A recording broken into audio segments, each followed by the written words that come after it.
আজ একদম অন্যরকম একটা গল্প বলবো তোমাদের আমি।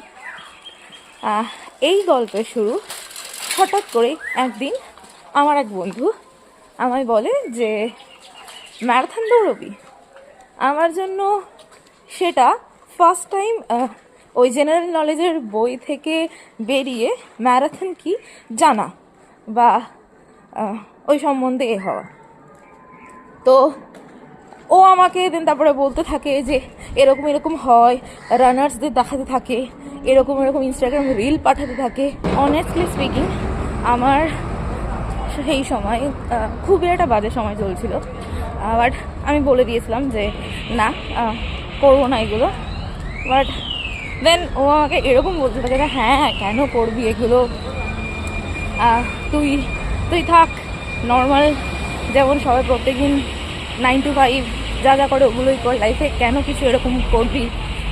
দেন অনেক বেশি রেজ বেট করতে থাকে। Maybe most probably that's why today I am here. Then suddenly আমি একদিন ইনস্টাগ্রাম স্ক্রল করতে করতে একটা মেয়ের রিল দেখি যেখানে সে একদম ফার্স্টেই হাফ ম্যারাথন দৌড়োয়। তো আমার সেটা থেকে কেন জানি না হঠাৎ করে হয় না যে ক্লিক করে গেছে। তো করেছে, আমি ওকে কল করি আর আমি বলি যে হ্যাঁ আমি আমি আমি ছুটবো। দেন ও বিশ্বাস করে না যে লাইক মুড সুইং মেয়ে এমনি বলে দিয়েছে। দেন সত্যি রেজিস্ট্রেশন করে নিই। অবভিয়াসলি এটা আমার ফার্স্ট, যেটা কলকাতা ডিআইবি ফুল ম্যারাথন, আমার ফার্স্ট টাইম। হোপফুলি আমি আরও করবো ইন ফিউচার, বাট শুরুটা ইজ মোর ইম্পর্টেন্ট।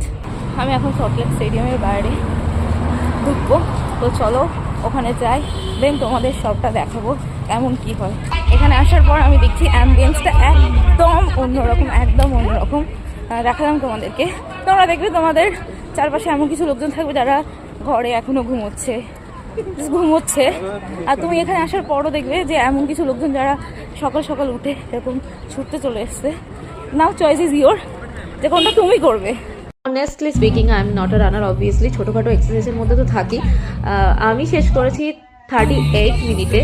আমি বলবো বাড়িতে বসে না থেকে শুরুটা করা দরকার, তারপরে তো হয়ে যাবে। অ্যান্ড থ্যাংক ইউ ব্রো, কলেজে এসে লোকজন গাঁজাখোর, সুট্টাখোর, এইসব বন্ধু ভাই, আমি তো রানার্স বন্ধু বান্ধব পেয়ে গেছি। অ্যান্ড আরেকজনের কথা না বললেই নয়, থ্যাংক ইউ ম্যাম, ভীষণ ইন্সপায়ারিং একজন মানুষ। আগেও ম্যারাথন করেছেন, বাট আমাদেরকে সঙ্গ দিতে আজকেও এসেছিলেন।